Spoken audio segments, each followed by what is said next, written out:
this. Front, back. Can everyone just wave really quick? Thank you. Imagine this. It's finals week. Could you get more stressed? The answer is yes if you're a pet owner. You're already running late for your presentation because you're having a hard time finding clothes that don't have dog fur on them. You barely slept last night because your new puppy had to go potty every hour, not including the one that he left for you on the carpet that you stepped in this morning. And yes, it smells. And you're running off a can of Red Bull right now that he licked out of. Pet ownership is not for everyone, especially in college. Whether they're furry, scaly, feathered, or shelled, all pets come with their own benefits and burdens.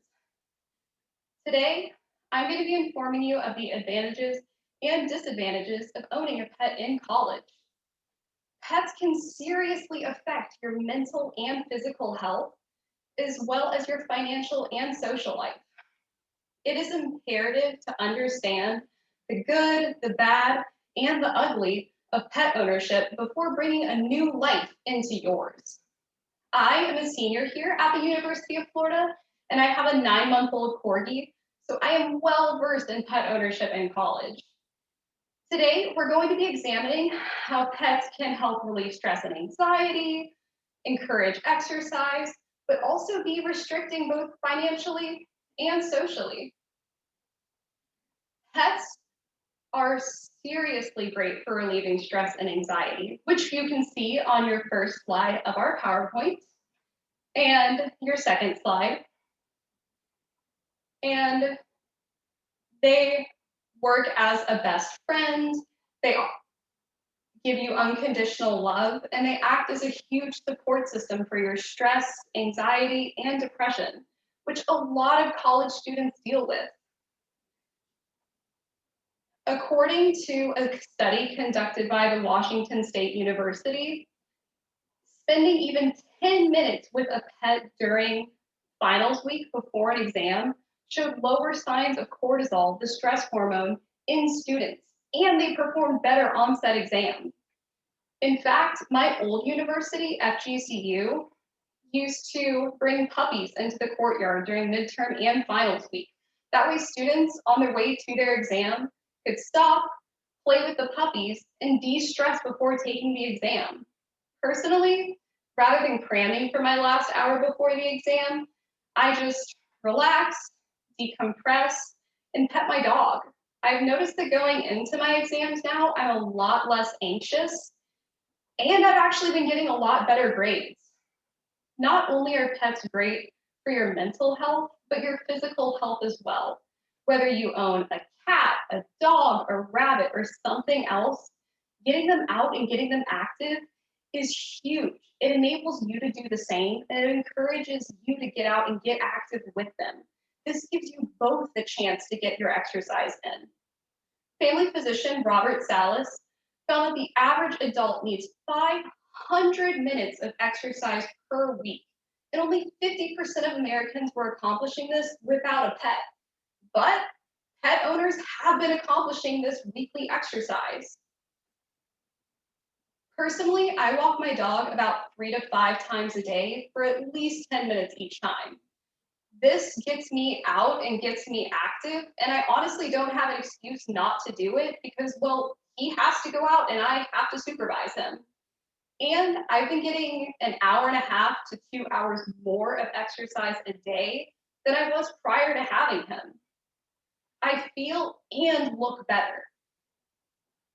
This is giving me a lower risk of getting heart disease, having high cholesterol, diabetes, and other health issues. Not only is it giving me a higher quality of life and a longer quality of life, but I'm looking better while living it. Though pets are wonderful for your mental and physical health, they can be a huge financial burden.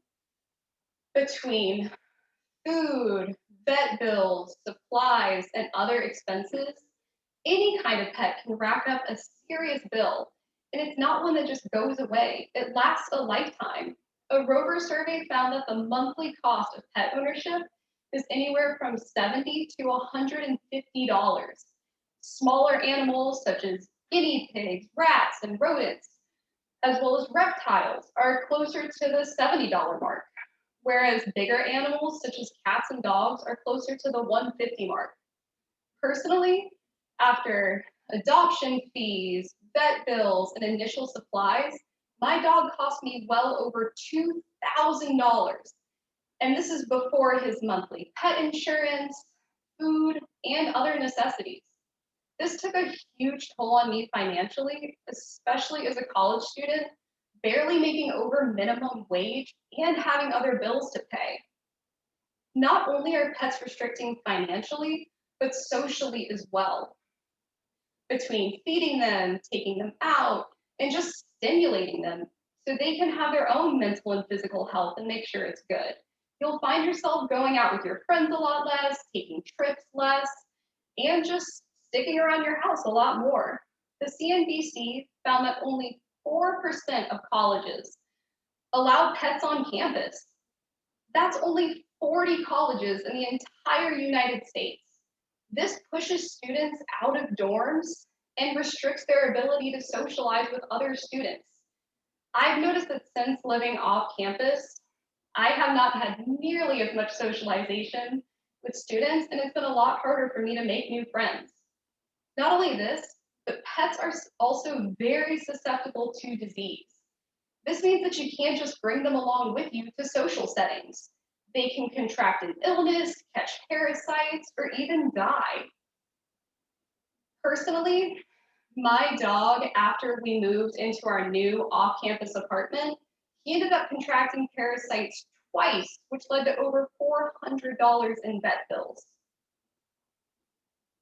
In this speech, I have tried to inform you of the advantages and disadvantages of owning a pet in college. Pets have a significant effect on the mental, physical, financial, and social health of college students. Pets aren't our whole world, but they make our world whole. The love and admiration I have for my dog is something I have never experienced before. As James Cromwell once said, pets are humanizing. They remind us we have an obligation to preserve, nurture, and care for all life. So before you bring that life into yours, make sure you understand the benefits and burdens before you get them. And I will take any questions. I have a question. Do you have any sort of monthly budget that you set aside for your pet? Yes, so his insurance monthly is $40, and that does cover things such as it covers up to $10,000 in emergency bills. So if he was to be hit by a car, if he got cancer, if something catastrophic like that happened, $10,000 would be covered. But there's a $300 deductible and it doesn't cover routine vet bills. So monthly, just in insurance, I'm spending $40. Annually, it's around $1,000 after the deductible and routine vet bills. And then his food is about $30 a month. And we absolutely spoil him with toys. We take him to the beach. You know, we plan pretty much all of our trips around our dog because that's what we have to do at this point, having him. And we make sure he has his vaccines. We make sure we take him to dog-friendly places. So about each month, I'm spending easily $150 to $200 on my dog. Are there any other questions?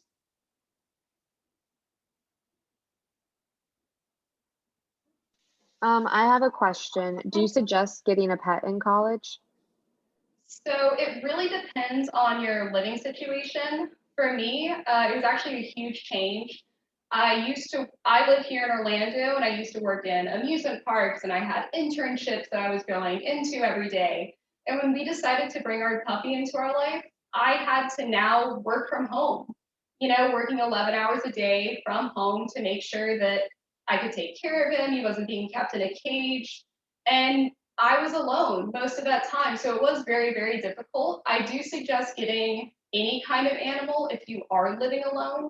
But if you have a busy, active lifestyle or a job that doesn't allow you to have that kind of flexibility, I do not suggest getting a pet unless you were to get a fish or a guinea pig or something that has a smaller responsibility. Then I would suggest getting a pet if you have a busier life. Is that all for today? Okay, thank you.